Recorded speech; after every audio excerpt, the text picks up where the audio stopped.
Ulcerativas del intestino delgado, enfocándonos en que no todo es enfermedad de Crohn. El diagnóstico diferencial de úlceras del intestino delgado es muy amplio, comenzando por úlceras pépticas, por supuesto enfermedad de Crohn, stents, penetración de aorta, de stents de aorta, medicamentos, tumores, como vamos a ver, infecciones, problemas inmunológicos, infiltrativos, isquémicos, vasculitis, C-MUSE, endometriosis, etc.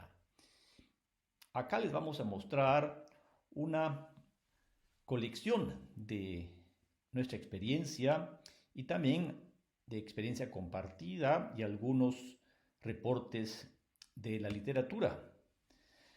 Siempre pensamos en la enfermedad de Crohn al ver úlceras del intestino delgado. Estas tienden a ser pequeñas, pero también pueden ser de forma estrellada, más grande, circunferencial, y es muy común también ver úlceras o erosiones aftoides con eritema alrededor de la úlcera. Esta puede ser protuberante, pero como verán, a veces es difícil diagnosticar una enteritis por citomegalovírus y una Jeunitis por enfermedad de Crohn.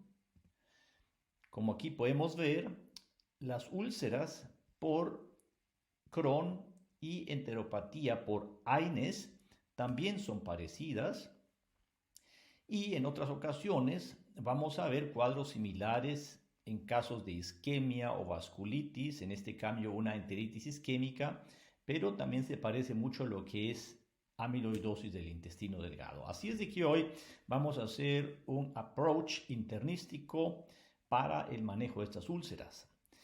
Pero el internista, gastroenterólogo y el endoscopista, por supuesto, siempre necesita la ayuda del patólogo para poder llegar a una solución, a un diagnóstico. No siempre se lo logrará con patología, pero recordemos que es muy útil revisar las biopsias. Esta diapositiva muy bonita del UEG Journal enseña que hay muchas patologías que pueden parecer enfermedad inflamatoria intestinal, y estas van desde medicamentos como los immune checkpoint inhibitors hasta las vasculitis, isquemia, y como pueden ver aquí hay una gran cantidad de medicamentos que pueden resultar en cambios inflamatorios ulcerativos del intestino delgado. Medicamentos los más comunes son los AINES, pero también recordemos que anticuerpos monoclonales, bevacizumab, el yoduro de potasio, cloro de potasio y bifosfonatos pueden resultar en enfermedades ulcerativas del intestino delgado. Este es un paciente que tuvimos hace muchos años, un tumor de hígado que estaba siendo tratado con bevacizumab, desarrolló una enteropatía hemorrágica isquémica.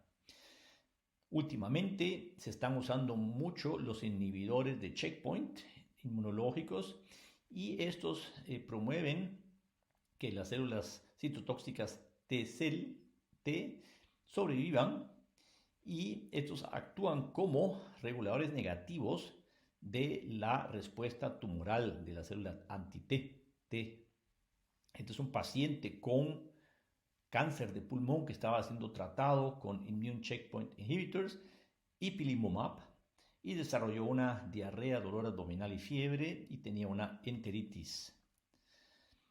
La vasculitis por Henoch-Schönlein normalmente pensamos que afecta a los niños, pero aquí podemos ver que también puede afectar a personas mayores, adultas, y muchas veces los síntomas gastrointestinales vienen antes de los cutáneos. Este es un paciente de 38 años que tuvo una enteropatía de Heino Schönlein. Siempre pensar en este diagnóstico diferencial. Para mí esta diapositiva me parece bastante útil. Es acerca de las vasculitis, que se dividen en vasculitis de vaso grande, que son Takayasu y de células gigantes, las de medio, que son la poliarteritis nodosa y enfermedad de Takayasu, y las que son ANCA, tipo granulomatosis de Wegener o EGPE de Church-Strauss, y también las que son de complejo inmune. Este diapositivo pienso que tiene una utilidad bastante buena para nuestra práctica, y aquí tenemos varios ejemplos de la literatura, pero por ejemplo esta paciente que tenía una Takayasu fue una paciente que tratamos hace muchos años, y me recuerdo que se pensó por mucho tiempo que tenía enfermedad de Crohn hasta que le hicimos una tomografía y vimos que tenía una estenosis de la aorta típica de enfermedad de Takayasu. La enfermedad de Behçet la miramos bastante acá en Europa en pacientes que vienen de Asia Menor, por ejemplo de Turquía, Siria y de lo que se conoce como el camino de la seda. Este es el camino de la seda que va hacia China, y es precisamente en esta área que hay muchos casos de enfermedad de vasculitis de vaso variable o enfermedad de Behçet, caracterizada por una vasculitis sistémica, erosiones en la boca y en los genitales, inflamación de los ojos, artritis y por supuesto, como pueden ver acá, también úlceras del intestino delgado, como también podemos ver en este video de una enteroscopía donde se puede ver la afectación de unas úlceras y también erosiones elevadas tipo puntiforme y máculos papulares. La enfermedad de Church-Strauss, que hoy en día se le conoce como la EGPA, Eosinophilic Granulomatosis with Cholangitis, pues es una enfermedad autoinmune característicamente asociada con asma. Yo tuve una paciente que se presentó con perforación intestinal. Era paciente asmática y tuvo perforación intestinal. Se pensó que estaba tomando no esteroidales, pero siempre recordemos esta asociación. Y por supuesto también pensamos en una vasculitis ANCA. Se le hizo los laboratorios y se le comenzó tratamiento con prednisona e inmunosupresores. Esta es otra paciente que tuvimos, miren la edad, 62 años, con hemorragia activa, oscura, pero overt GI bleeding, y al hacerse la enteroscopía retrógrada, pues encontramos un divertículo de Meckel. Al meternos al divertículo podíamos ver la erosión y el vaso, y pues también se hicieron biopsias después de hacer el tratamiento, y podemos ver de que había dos tejidos, tejido intestinal y estomacal, que es característico en estos pacientes. Esta paciente fue finalmente operada para resecar el divertículo de Meckel. La isquemia mesentérica es un diagnóstico muy importante que debemos de considerar en cualquier adulto mayor que se presente con dolor postprandial. Por supuesto que también la isquemia mesentérica puede presentarse agudamente si hay un trombo, ya sea por embolia o también un trombo agudo o también por trombos del sistema venoso. Estos pacientes con una isquemia clásica con úlceras, pueden ver aquí que hay atonía del intestino y no se mueve. Este paciente pues tenía una distensión abdominal significativa. La tuberculosis del intestino delgado la vemos cada vez menos, pero en pacientes inmunosuprimidos esta aún sigue siendo una causa importante en su afectación.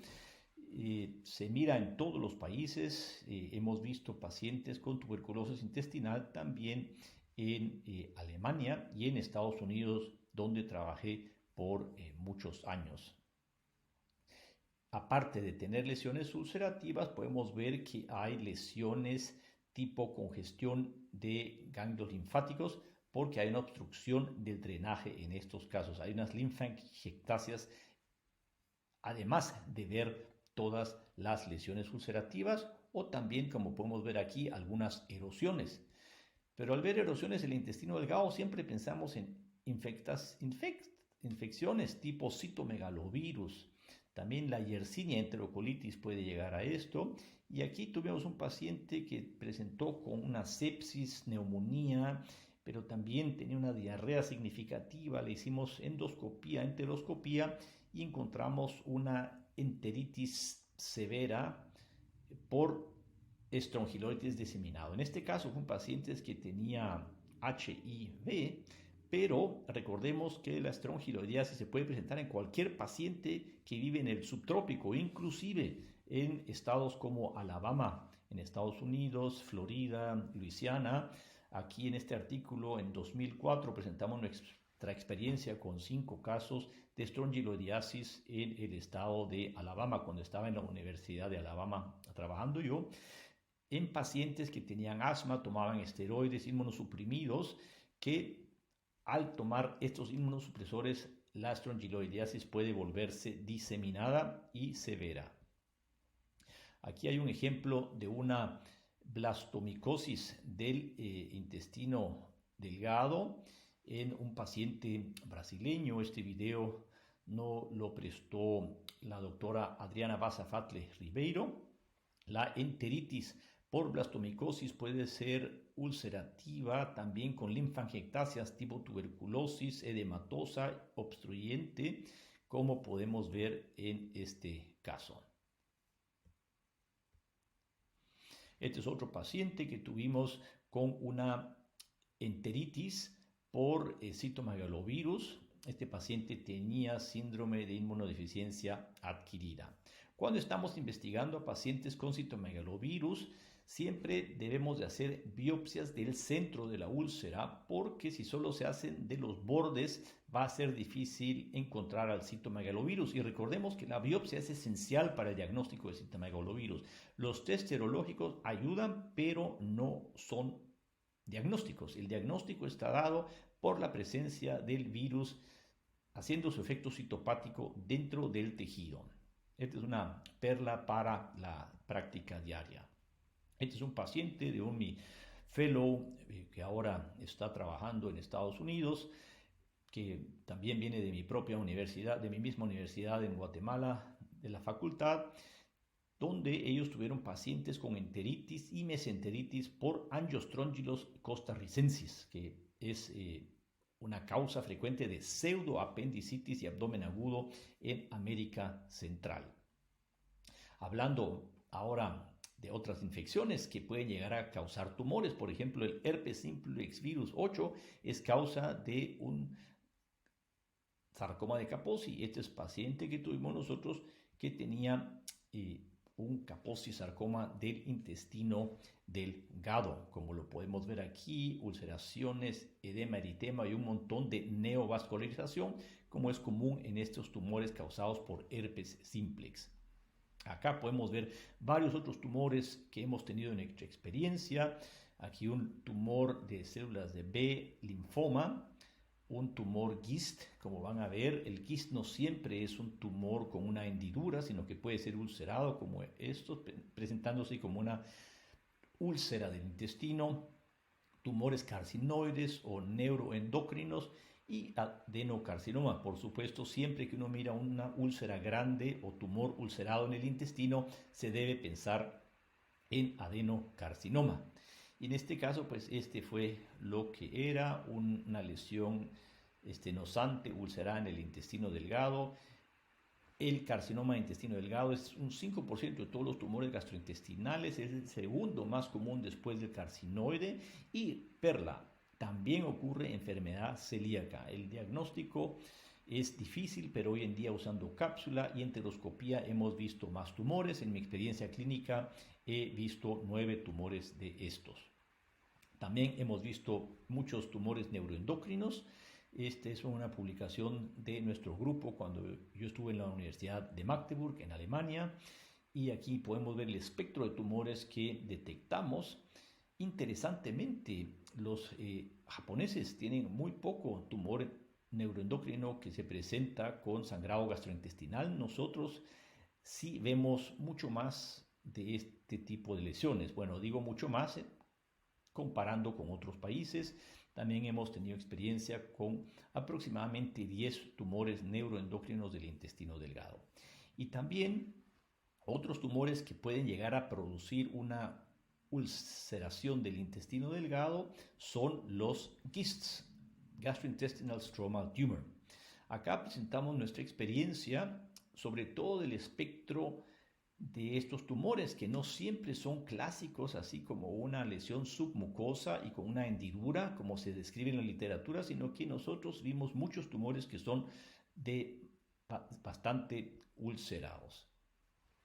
Este es otro paciente que tuvimos que se presentó con una anemia muy complicada porque tenía sangrado, tenía melena y también tenía sangre rectal, pero el paciente también tenía una anemia severa y nos dimos cuenta que tenía una anemia autoinmune hemolítica. Y al final, aquí podemos ver la cápsula endoscópica, le hicimos una enteroscopía retrógrada, lo que tenía era una masa en el ilio gigante que tuvo que ser operado por la sangre masiva y la obstrucción y paró siendo un linfoma de células B.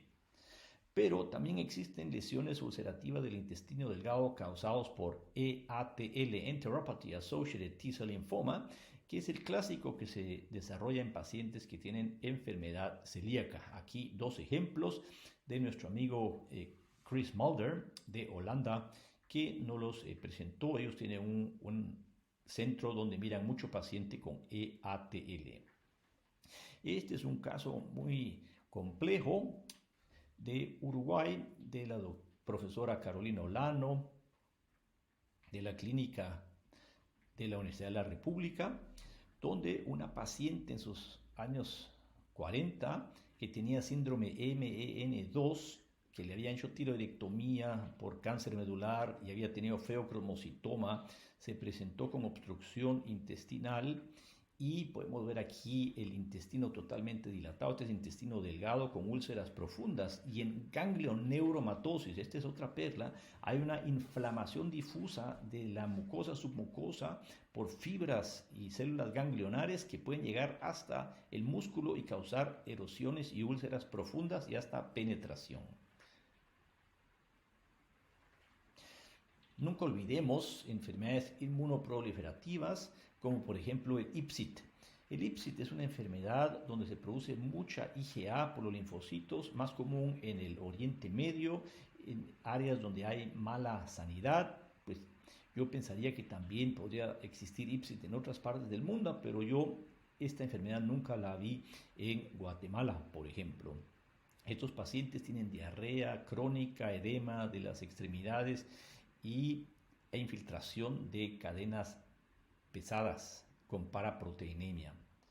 La patofisiología se cree que es por infecciones como por ejemplo Campylobacter, Vibrio, Giardia lamblia, Strongyloides, Ascaris y Tricura, pero como les decía, estas parásitos y enfermedades existen en todo el mundo y me suena algo raro que solo se mire en el Medio Oriente, así es de que yo pienso que hay otros factores que pueden llevar a la patofisiología de IPSIT.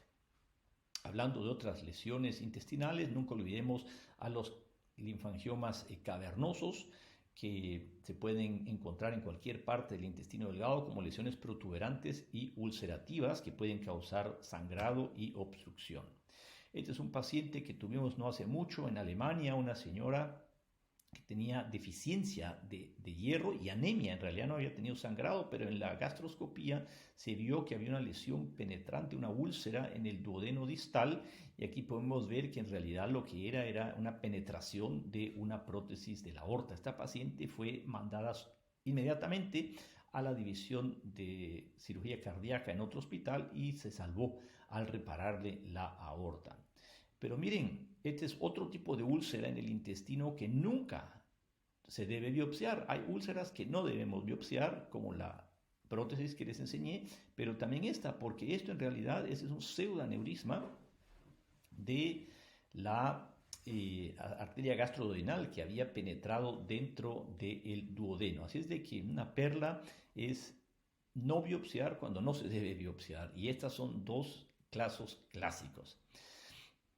Aquí enseñamos un par de casos de enfermedad refractaria celíaca que puede causar una enteritis difusa, como podemos ver. Otras enfermedades del intestino infiltrativas que pueden causar enteritis es la enteritis eosinofílica, que se diagnostica cuando hay más de 50 eosinófilos. Está asociada a asma, rinitis y alergias de medicamentos. En estos pacientes también hay eosinofilia e hiper-IgE. Las tres signos clásicos del A son dolor abdominal, anemia y ascitis que hay en estos pacientes. Siguiendo con aspectos inmunológicos, nunca olvidemos estos diagnósticos que los vamos a ver uno por uno. He tenido pacientes con úlcera, este es de mi experiencia en la Universidad de Alabama en Birmingham, donde también se hace trasplante de todos los órganos, y este es un rechazo de trasplante intestinal. Siempre pensar en esto en estos pacientes. También la enfermedad de injerto contra huésped. Estos son casos del doctor Blancas Valencia de México y el doctor Blanco Velasco. Esta es una paciente que nosotros nos mandaron del Hospital de Niños para que le hiciéramos una enteroscopía. Esta paciente siempre se pensó que tenía enfermedad de Crohn por estas úlceras que le habían diagnosticado y le dieron esteroides y azatioprina.